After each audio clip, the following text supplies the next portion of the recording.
One of the other myths about the Dark Ages, myths about the medieval period, is that no one washed. So we all know the Greeks and Romans loved baths, and the Romans had enormous public baths. Every children's book has a picture of these public baths. But then there's this idea that was all forgotten in the Middle Ages. Again, the church gets blamed. Apparently, the church said that being clean was sinful or something, and so people stopped washing. Complete crap. Again, this is something that happened after the Middle Ages but gets projected back. For some reason, for various reasons, in the 17th century, the idea arose that bathing too regularly was bad for your health. And so rich people in particular stopped washing on a regular basis. That was for a fairly brief period from about the 17th into the 18th century. But this gets projected back onto the Middle Ages. Actually, in the Middle Ages, people washed every day. They didn't have hot running water, but what they did have was the ability to heat up some water, put it in a jug, they called it a ewer, pour it into a bowl, and you washed that way. But baths were actually very popular in the Middle Ages. There were public baths. There were public baths in every house, in every town.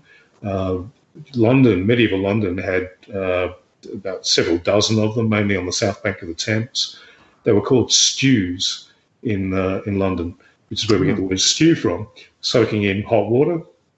And they were kind of fun places to go. You go there with your friends. People used to bathe together. Men bathed with women, mainly prostitutes, but, you know. They still are fun, so I hear. Yeah, I've heard that too. And we've got these illustrations, these illuminations of people sitting around in the bath with their friends, with the prostitutes, with jugs of wine and food, and they're all wearing their hats, which I think is great. They're naked otherwise.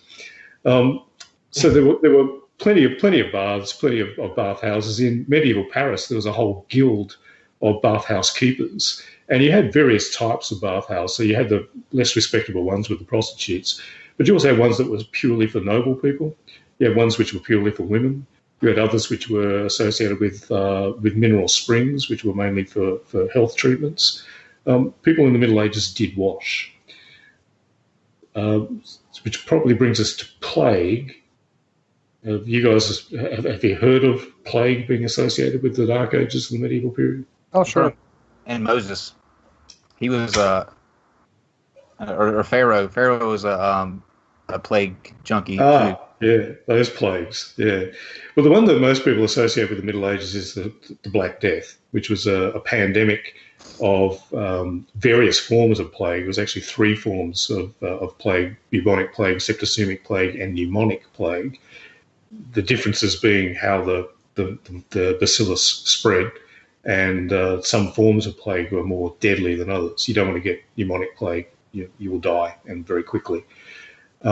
So people associate plague with the medieval period. And it's true that in the 1340s, a major pandemic of bubonic plague hit Europe and killed somewhere around about half the population of Europe, possibly more. In some places, it was far more. In other places, it literally wiped out whole towns. It was the biggest and worst epidemic, one of the biggest in the world, and certainly the biggest to hit Europe before the influenza epidemic of 1918. So people associate the medieval period with plague. The point is, the reason the plague of the 1340s was so deadly was that plague hadn't hit medieval Europe for hundreds of years. Remember I mentioned that the population had dropped after the fall of the Roman Empire because of a major plague in the 6th century. That was the last time a major epidemic had hit Europe. So the medieval period was not ready for plague. There was no immunity because it hadn't been touched by plague for centuries. And then when it hit in the 1340s, it hit hard.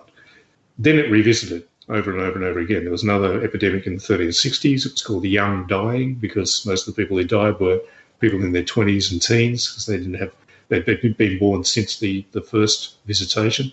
And then it kept popping up again and again right into the 17th century. One of the myths that you hear associated with the plague is that the reason the plague was so bad in Europe was the church, here they are again, told everyone that cats were animals of the devil and that they had to kill cats.